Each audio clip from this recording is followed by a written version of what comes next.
What's up, guys? It's Brandon Flash. Today you're joining me in my 2023 Tesla Model Y base model all-wheel drive with the 4680 battery.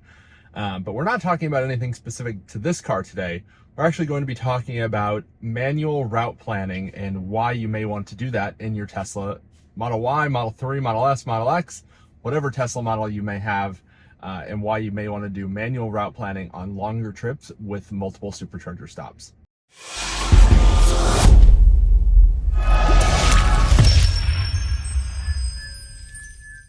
So before we get into the how you do some manual route planning on Tesla Model Y, I first want to talk about kind of the pros and cons of doing this manually, as well as some of the benefits of just using the Tesla route planning just as it operates normally. So you'd want to do this because Tesla's route planner, it kind of is optimized for the average driver, if you will.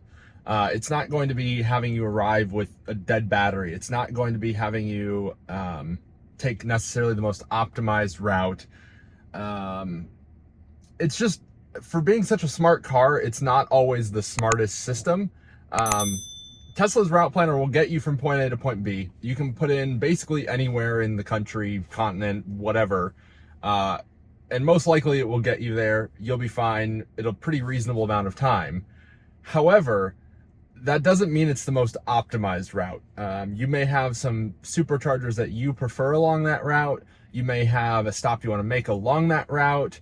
You just may want to go a different route than what the car is suggesting. Say if you're going to Minnesota from Charlotte, North Carolina, a trip I just did. If you haven't already, check out those videos for kind of how this plays out in the real world versus kind of just in a simulation of sorts. You may want to go through Chicago. You may want to go through St. Louis. You may want to go through Nashville. Whatever the case may be, you may just have a preference on route depending on anything, weather, preference on back roads versus interstates, if you want to visit a friend along the way, any case like that. You may also want to stop at a non-Tesla charger, potentially a CCS charger if there's one more convenient along the route or because the car doesn't know about it. You may be going to a destination that does or does not have charging, and that may influence how you charge towards the end of the trip. So you may want to have an additional charging stop right before you get to your destination if you want to have a fairly high arrival state of charge so that you don't have to think about it after you arrive. Tesla's route planner is very good. Like I said, it'll get you pretty much anywhere in the country or continent without even thinking about it. You just punch it in, tell it you want to go to New York, tell it you want to go to Seattle, whatever the case may be. You can just say that and it'll take you there. It'll work. It'll route you through the superchargers. It'll tell you where and how long to stop to charge. And as long as you follow its directions and drive reasonably, it'll work pretty much perfectly. Tesla also has kind of an air traffic controller type routing algorithm of sorts that if you're on a route with superchargers that are kind of filling up, or if one goes offline or whatever the case may be, it'll actually reroute you to a less busy supercharger or charger that's open and available. So it's quite smart in that regard. And some of that still does apply if you do manual route planning, just depending on how much of the manual route planning you do. There's kind of some different approaches to this. There's kind of the adding a waypoint approach. So you're still having it automatically route. You're just adding a stop along the way to kind of guide it or trick it into taking the route you want to do. Or you can go kind of full manual override and not have it add any charging stops along the way, and you're just adding all the charging stops yourself. So let's switch over to looking at the charging screen here. We'll see how I edit this. Maybe I'll still include my face in here. I don't know. You guys see enough of my face on all these videos, so I'll probably skip that. But so looking at the screen here, you can see that I'm in Charlotte, North Carolina. Down here, we're at 62% state of charge. I'm not fully charged, so that's going to be driving an additional early charge stop compared to what it might be otherwise. So let's start with kind of a regional trip here first. So we're going to do Atlanta. That's about 250 miles, which, especially at 62% state of charge, will require charging to get there. This looks actually fairly reasonable as far as I can tell. So you can see here with the AMD Ryzen infotainment system, it is quite fast to route you there. But I'm going to show additional superchargers. So right now it has us stopping in Greenville. However, it also had us arriving with an 18% state of charge. You can see that right there. So just kind of some basics here. Tesla will always predict your arrival state of charge. That will adjust as you drive. And then that number there is telling you how long you'll need to charge once you arrive to that supercharger. On most Teslas, you'll want to arrive as low as possible. Actually, every Tesla, as far as I know. You'll want to arrive basically as close to dead as possible, and that will optimize your charging. There is a little bit of a balance to that. Most newer Teslas, you want to arrive, I would recommend around 8 to 12%, because below that, they'll actually charge a little bit slower initially and then ramp up to full power. So just something to keep in mind. If you're arriving with like 3 to 5%, you're not most likely going to get full power. So if you're on a version 3 supercharger and you have a vehicle capable of it, you might not get that 250 kilowatts right away. It might ramp up a little bit. So like I said, it's routing us through Greenville, South Carolina. However, I can see that there's a charger just a little bit further, and I think that will actually make more sense to stop at rather than the one in Greenville. So it still wants, or it was thinking that it still wanted us to go to Greenville, but now it's rerouting automatically here with that waypoint. Now it's showing a 12% arrival there. Alternatively, there's also this one here in Fairplay. So let's edit the trip here. We're going to remove the Piedmont supercharger. We'll hit done. That will reroute it.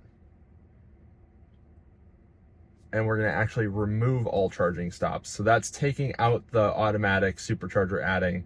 And that's probably a bit risky doing that. I mean, if you want to drive slow, or if you know there's traffic along the way, you could potentially do this route. But it's predicting a 3% arrival to that supercharger. That's probably beyond what I would push. But if I was doing this with a more fully charged car, I might even try to push it all the way to Sewanee. I'm probably butchering that name. Or even Buford, or even all the way to Atlanta if I can drive slowly. But let me just slow this down a little bit here for you and show you how I edited that trip. So right here you have your 3 dots, and this brings up a new menu here of add stop, edit trip. So we're going into edit trip. And then over here you have your lightning bolt icon. That's how you can get your superchargers to show up on the map. And the ones in red are ones that the vehicle thinks are within range. And then all the other ones are kind of grayed out. And of course you can route to ones further away, especially if you're doing this, say, the night before and you're going to fully charge for in the morning when you actually depart. But this is kind of a good indicator of all the ones in red you can probably make it to. I haven't tested this to see how accurate that is with elevation and things like that, but if you try and navigate to it, then it will use all the routing algorithms and take into account elevation, temperature, weather, all sorts of things as it's routing you, so that way you can know if you'll actually make it all the way there. But now that we've done Atlanta, you can kind of see that on a quick trip with just one charging stop. Let's do something a little bit further. So I'm actually going to do a trip that I just did. So I'm going to do Minneapolis, if I can type here. So Minneapolis there. We'll see what the car suggests first. So you'll see how this is pretty darn quick with the AMD Ryzen. This looks pretty reasonable, I'd say. I actually went to quite a few of these stops. It's still calculating all the state of charge arrivals. However, this is taking us through West Virginia. And when I went, I actually preferred to not go through West Virginia. It's quite pretty. There's just not a whole lot of anything. And I needed to be fairly accessible for work. So I wanted to make sure I was on a route that had pretty good cell signal. So I actually went a different route. So again, to get into this menu, I just tapped here. So I zoomed out. This button here will change your view up here. So that takes you all the way down. You can view it north up, heading up. This brings you out to just that leg, and then you can tap it again and it'll bring you out to the entire route. So we'll tap here on the screen. That'll pop up your options here. So you've got your satellite view, you have your traffic view. I personally always recommend having your traffic view on. Here you have points of interest, I believe. And then this is your charging showing button, which is only going to be superchargers and Tesla destination chargers. Over here, you have your 3 different power levels. So one lightning bolt adds in destination charging. 2 lightning bolts includes 72 kilowatt urban superchargers, and then the 3 lightning bolts will only include 150 kilowatt or higher Tesla superchargers, at least right now as of August 2023. We may see third-party chargers added in at some point. But looking at this route, so I'm going to do kind of what I call the hybrid manual routing option of sorts. So we're just going to add in one charger here as a waypoint. Let's do this one here. I know that this one's at Buc-ee's, and you can actually use these pictures here to kind of tell where the charger is, or you can see Buc-ee's Boulevard, for example. Or if you want, you can actually zoom all the way into each charger if you really want to dig into it and see who the site host is or where that supercharger is located. So we'll hit this button here. That adds it as a waypoint on the route. You can see that it tried to just add it and then keep all the other stops first, but then it was smart and started redirecting fully. So you can see this completely changed the route that we're going. So instead of going through West Virginia up here, it's actually having us dip west. We're going through Asheville, Knoxville, and then up through Louisville, Indianapolis, Chicago, and then up. So on my route that I went, I started with a full charge, of course, as I would recommend anyone doing on a road trip. And I charged in Asheville first. So now I know that this Sevierville, Tennessee supercharger is also at a Buc-ee's. Buc-ee's is a great spot to charge. So I'm going to add that as another manual waypoint. And then I know I don't want to charge in Lexington. I don't actually know that. I'm just making that as an example. So I'm going to look for chargers to avoid charging in Lexington, and it looks like it's already having us avoid that. So I'm just going to add this specifically. So Richmond, we're then going to avoid charging in Louisville. Actually, this one looks pretty reasonable. It's on the outskirts, so that's fine. Don't want to charge in Indianapolis, so we're actually going to charge right before we get into Indianapolis proper, right there. And looks like it's trying to add these at the beginning of the route, so we're going to have to change the order here in just a minute. Otherwise, it's doing all sorts of very wonky routing there. And then I know I want to avoid Eau Claire. Or sorry, got ahead of myself here there. So we've got that one outside Indianapolis. I know that Fair Oaks is decent, and that should get me through Chicagoland. And yeah, I should be able to get all the way to Janesville. We'll go to Lake Delton. That's a nice version 3 supercharger. And you can also do this to avoid the lower power chargers or the smaller installations. I like to charge at version 3 pretty much whenever possible. We've got Menominee. So now that we've got some of these added in here, we're just going to edit trip to change the order because it's currently a complete and utter mess in there. So I pretty much know the order of these just because I'm familiar with this route, but otherwise you may want to do this as you're going along. I've got Richmond in there twice. Oops. So we'll go Indianapolis, Lake Delton, Fair Oaks there. I believe that should be correct. So let's hit done. Let's see if it adds any more stops along the way. It'll probably add one. Yep. Old Fort. That makes sense. Looks like it added another stop in Florence, Kentucky. That's interesting. Let's just let it do its thing here. So now I'm actually going to remove charging stops first. So we'll see just how that shakes up.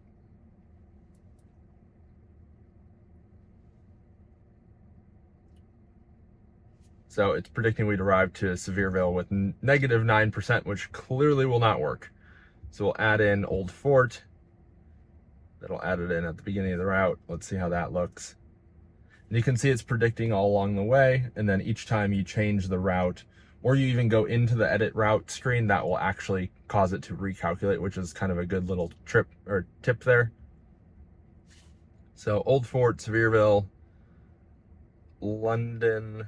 I don't think we need to charge in London. That seems redundant.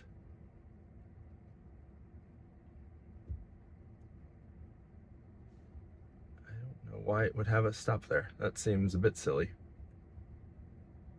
Because we could definitely make it from Sevierville all the way up to Richmond. I actually did it, so there's clearly no problem there.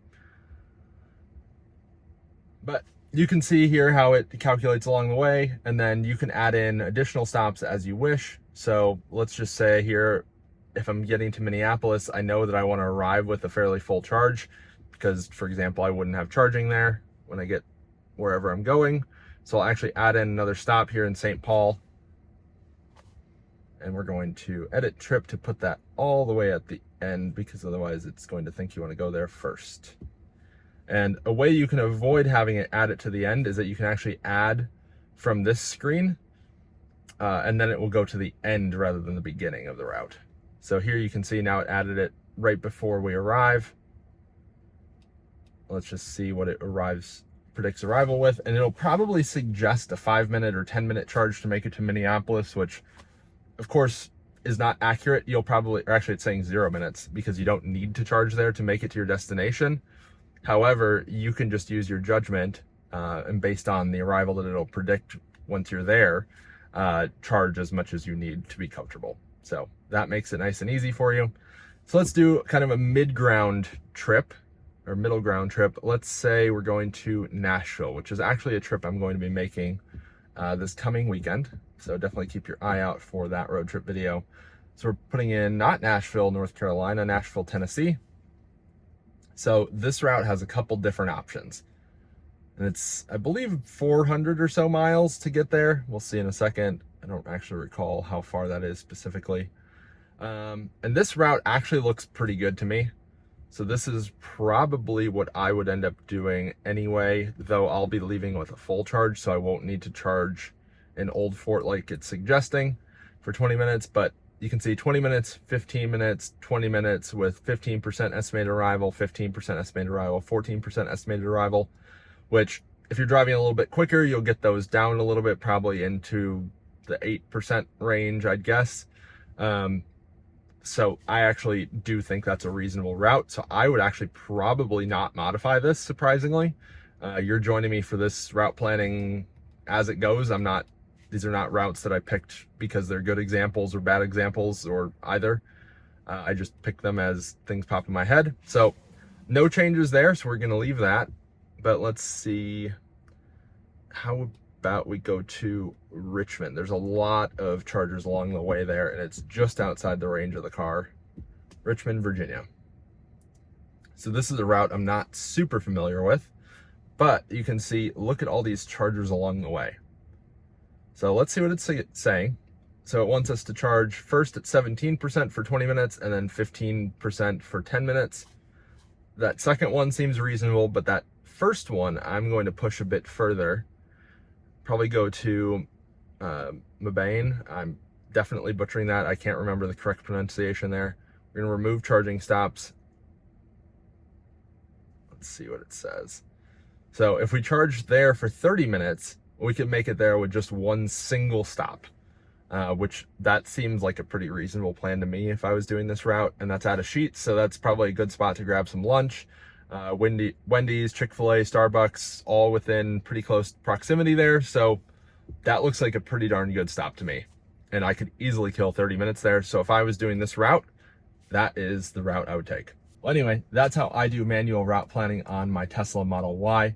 If you have any questions, comment down below. If you want to see any deep dives on any other software features or things like that, kind of road trip related, that's kind of my specialty. Definitely comment down below. If you haven't already, hit the like button, hit the subscribe button, and I'll see you on the next one. Thank you guys for watching.